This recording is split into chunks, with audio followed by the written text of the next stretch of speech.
উন্নয়নের সুবিধাভোগী সমালোচকদের বিষয়ে সতর্ক করলেন প্রধানমন্ত্রী। স্মার্ট বাংলাদেশ বিনির্মাণে তরুণদের তৈরি হওয়ার আহ্বান। দোষী হলে বেনজিরকে দেশে ফিরতেই হবে, দুর্নীতিবাজ কেউ ছাড় পাবে না, জানালেন ওবায়দুল কাদের। এবং এবার জামায়াতের রাজনীতিকে বিজ্ঞানসম্মত বললেন ফখরুল, শিবিরকে অনুসরণ করতে নেতাকর্মীদের পরামর্শ।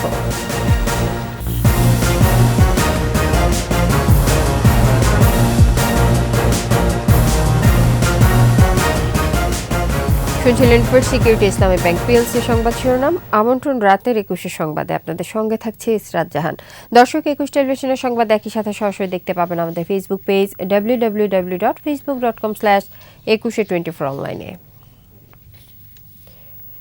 যেসব দেশ উন্নয়নে সহযোগিতা করবে, বাংলাদেশ তাদের সাথে নিয়ে চলবে বলে জানিয়েছেন প্রধানমন্ত্রী শেখ হাসিনা। তিনি বলেন, বঙ্গবন্ধুর ভাষণে নির্দেশিত অনেক কিছুই এখনো বাকি, তাই ইতিহাস থেকে শিক্ষা নিয়ে ভবিষ্যতের জন্য তরুণ প্রজন্মকে গড়ে তোলার তাগিদ দেন শেখ হাসিনা।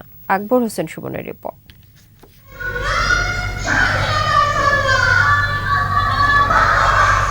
জাতির পিতা বঙ্গবন্ধু শেখ মুজিবুর রহমানকে নিয়ে আমার দেখা বঙ্গবন্ধু শীর্ষক 1 মিনিট ব্যাপ্তির ভিডিও চিত্র নির্মাণ করেছে দেশের এক ঝাঁক তরুণ।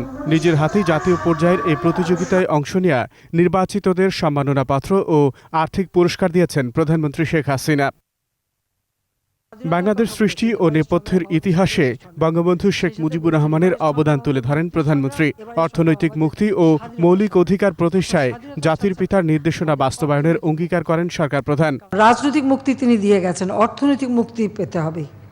এই অর্থনৈতিক, সাংস্কৃতিক, সামাজিক যে অধিকার, সেই অধিকারটা নিশ্চিত করা, এটাই ছিল অন্তর্নিহিত কথা।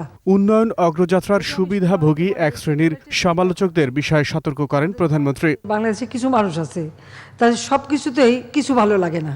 আমি বলি এটা হচ্ছে কিছু ভালো লাগে না করুক, যেটাই করবো বলি এটার কি দরকার ছিল, মেট্রো রেল এটার কি দরকার ছিল, এক্সপ্রেসওয়ে খামাখে এগুলি করে পয়সা নষ্ট।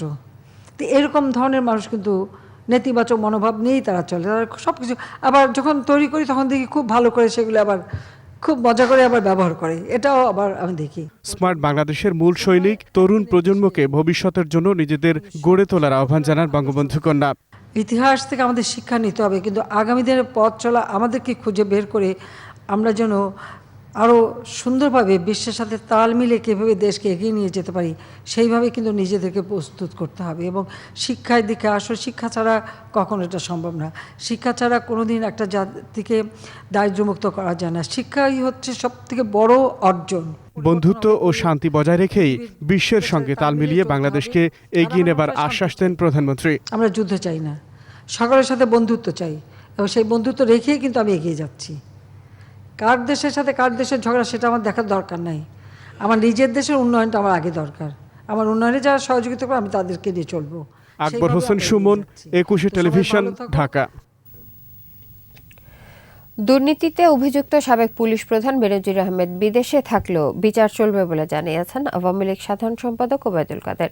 ধানমন্ডিতে সাংবাদিকদের সাথে মতবিনিময়ে তিনি বলেন, দোষী সাব্যস্ত হলে তাকে দেশে ফিরতেই হবে। ৭৫ পরবর্তী সময় শেখ হাসিনা ছাড়া আর কেউই দুর্নীতিবাজদের বিরুদ্ধে ব্যবস্থা নেওয়ার সৎ সাহস দেখাতে পারেনি বলেও মন্তব্য করেন তিনি। মাহমুদ হাসানের প্রতিবেদন। ধানমন্ডিতে আওয়ামী লীগ সভাপতির রাজনৈতিক কার্যালয়ে সাংবাদিকদের সাথে দলের সাধারণ সম্পাদক ওবায়দুল কাদেরের মতবিনিময়। তিনি বলেন, ৭৫ পরবর্তী সময়ে কোনো সরকার দুর্নীতিবাজদের বিরুদ্ধে ব্যবস্থা নেয়ার সৎ সাহস দেখায়নি। এক্ষেত্রে শেখ হাসিনাই ব্যতিক্রম বলে মন্তব্য করেন তিনি। ৭৫ পরবর্তীকালে কোনো সরকার দুর্নীতিবাজদের বিরুদ্ধে ব্যবস্থা নেওয়ার সৎসাহস দেখাতে পারেনি। শেখ হাসিনা সরকার সেটা দেখিয়েছে। সাবেক আইজিপি বেনজিরের প্রসঙ্গও উঠে আসে মতবিনিময় সভায়। ওবায়দুল কাদের বলেন, দুর্নীতি দমন কমিশন তদন্ত করছে। বেনজির যদি মামলায় দুর্নীতিবাজ সাব্যস্ত হয়, দেশে তাকে আসতেই হবে। সরকারি সহায়তায় বেনজির বিদেশে পালিয়েছে বিএনপির মহাসচিব মির্জা ফখরুল ইসলাম আলমগীরের এই বক্তব্যের কড়া সমালোচনাও করেন আওয়ামী লীগ সাধারণ সম্পাদক। সরকার তুলে দিয়েছে মির্জা ফখরুলের কাছে আমি জানতে চাই সরকারের কারা গিয়ে তাকে তুলে দিয়েছে। কারা তুলে দিয়েছে, কোন অথরিটি তাকে তুলে দিয়েছে বলুন। দুর্নীতি ও টাকা পাচারের সংস্কৃতি বিএনপি শুরু করেছিল বলেও জানান ওবায়দুল কাদের। এদেশ থেকে টাকা পাচারের দুর্নীতির যে সংস্কৃতি, এটা বিএনপি আমল থেকে শুরু হয়। মাহমুদ হাসান, 21 টেলিভিশন, ঢাকা।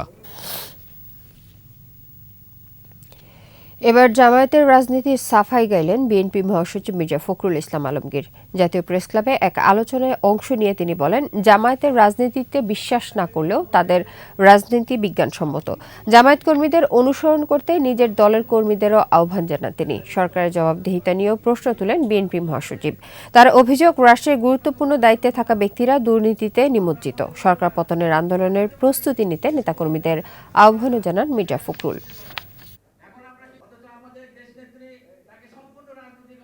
তো জামাতে ইসলামের যে কৌশল, তাদের যে রাজনীতির যে প্রক্রিয়া অত্যন্ত বিজ্ঞানসম্মত, বৈজ্ঞানিক, ঠিক কমিউনিস্ট পার্টির মতোই অনেকটা। খেয়াল করে দেখবেন, তাদের স্টাডি সেল আছে, ছাত্র শিবিরের প্রত্যেকটা সেল আছে, তাদের লেখাপড়া করতে হয়, বই পড়তে হয়, সেই বই পড়ে তাদেরকে উত্তর দিতে হয়। এবং সেখানে দেখবেন যে তারা নিজেরা বই প্রকাশ করে, পত্রিকা প্রকাশ করে। এগুলো কিন্তু আপনার চর্চাটা যদি না থাকে, জ্ঞানের চর্চা ছাড়া, জ্ঞান ছাড়া আপনি কখনো সাকসেস অর্জন করতে পারবেন না। নিচে সংবাদ বিরতি, যখন ফিরছি তখন অন্যান্য খবরের সঙ্গে আরও থাকবে। ঘূর্ণিঝড় রিমালে 20 জেলায় 7,000 কোটি টাকার ক্ষতি। পায়রার ড্রেজিং এর অংশ জোয়ারের পলিতে ভরাট।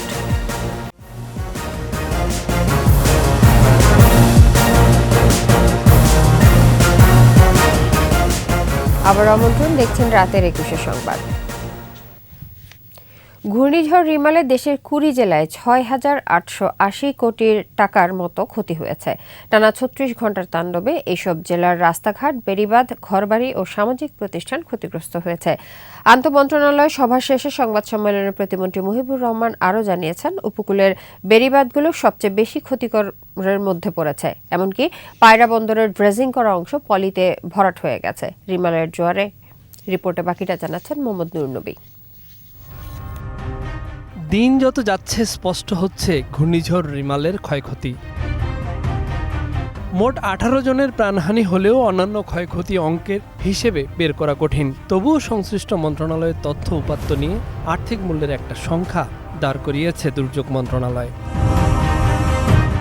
যদিও সংবাদ সম্মেলনে প্রতিমন্ত্রী জানালেন, প্রকৃত ক্ষয়ক্ষতি এরও ঢের বেশি। 6,880 কোটি টাকার একটা খরচের আমাদের একটা একদম জেলা ভিত্তিক হিসাব আমরা একটা পেয়েছি, এবং আমরা এখন একটা কমপ্লিট একটা হিসাব দেওয়ার জন্য মাননীয় প্রধানমন্ত্রীর কাজ করতেছি।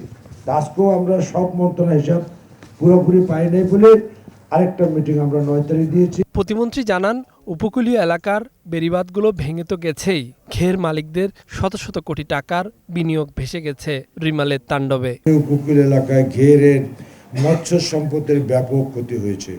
অনেক ঘেরের মালিক শত শত কোটি টাকা বিভিন্ন মালিকরা ইনভেস্ট করে আজকে নিঃস্ব হয়ে গেছে। এদেরকে কিভাবে সাহায্য করা যায় সে ব্যাপারে আমরা আজকে কথা বলেছি। সরকারের সব বিভাগের সাথে সমন্বয় করে দুর্যোগ পূর্ব কার্যক্রম পরিচালনা করা হয়েছে। এখন চলছে পুনর্বাসন কর্মকাণ্ড। সামগ্রিক বিষয়ে প্রতিবেদন দিয়ে 9 জুন প্রধানমন্ত্রীকে অবহিত করা হবে বলেও জানানো হয় সংবাদ সম্মেলনে। আমাদের হয়তো 9 তারিখের আমরা চূড়ান্ত করার পর আমরা এটা বসবো, তবে প্রশ্নটা করে ভাববো। আমরাও এটা নিয়ে চিন্তা করতেছি একটা আধুনিক প্রযুক্তির মাধ্যমে টেকসই বেড়িবাঁধ করার ব্যাপারে। মোহাম্মদ নুরুন্নবী, 21 টেলিভিশন, ঢাকা। সিলেটের সার্বিক বন্যা পরিস্থিতির উন্নতি হয়েছে। বন্যা কবলিত 6 উপজেলা ও সিলেট সিটি কর্পোরেশন এলাকায় পানি নামছে। তবে হঠাৎ বন্যায় দুর্ভোগে পড়েছেন লাখ লাখ বানভাসী মানুষ। সিলেট বিভাগীয় প্রতিনিধি ওয়েস খসরু রিপোর্ট জানাচ্ছেন মাসুম আলিসা। সিলেট শহর পয়েন্টে সুরমা নদীর পানি বিপদসীমার কাছাকাছি এলাকা দিয়ে প্রবাহিত হচ্ছে। তবে এখনও কানাইঘাটের সুরমা, জকিগঞ্জে অমলশীত, বিয়ানীবাজারের শ্যাওলা নদীর পানি বিপদসীমার উপর দিয়ে প্রবাহিত হচ্ছে। সিলেট জেলা প্রশাসন জানায়, পানি কমলেও এখনও 6 উপজেলার 780টি গ্রাম প্লাবিত রয়েছে। 550টি আশ্রয়কেন্দ্রে অবস্থান করছে 4000 মানুষ। জয়নগরের রাস্তায় এর বাদে এই সমস্ত পানি খাইয়া কেউ পানিও দেয় না, কিচ্ছুও না, অবস্থা খুবই খারাপ। রাস্তা আমাদের যে কাউন্সিলর বাসার পিছনে জয়নগরের অবস্থা খুবই খারাপ। না না, এটা কিচ্ছু খাইছি না, ওই এখানে ওই আমরা ফিটকারি দেবটাই এটা খাইতেছি। প্রতি বছরে এভাবে আমাদের ব্যবসা বাণিজ্য খুবই সমালোচনা, লোকজন বাইরে বেরোতে পারতেছে না। সিলেট নগর ও শহরতলি এলাকার আশ্রয়কেন্দ্রে এখনো 500 মানুষ অবস্থান করছেন। ধীরে পানি কমায় দুর্ভোগ কমছে না। নগরের উপশহর সহ কয়েকটি এলাকার বাসাবাড়িতে পানি রয়েছে।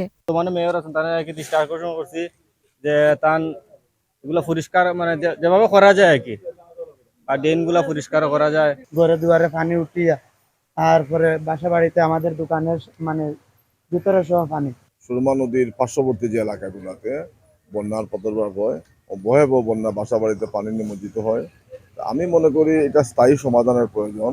পানি বাড়াচ্ছে, মানুষের গাও ধরে গেছে। অনেক শুকনা খাবারের অর্ডার দিয়েছি, পানির অর্ডার দিয়েছি আমরা, যে পানি বিশুদ্ধকরণ ট্যাবলেট, অর্ড স্যালাইন, এগুলো সব ব্যবস্থা আমরা করে রেখেছি। এই সিলেট নগরীর কোনো একজন মানুষ কষ্টতে না পড়ে না খেয়ে তার দিন কাটাতে হয়, এই ব্যবস্থাটুকু যেন আল্লাহ পাক রব্বুল আলামিন আমাদেরকে সাহায্য করেন।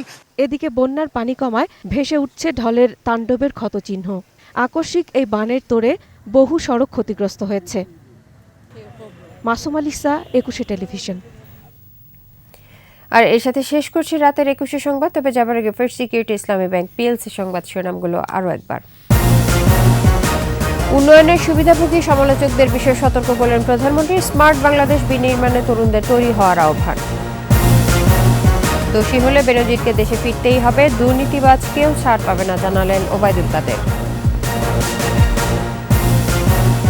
এবং এবার জামায়াতের রাজনীতিকে বিজ্ঞানসম্মত বললেন ফখরুল, শিবিরকে অনুসরণ করতে নেতাকর্মীদের পরামর্শ।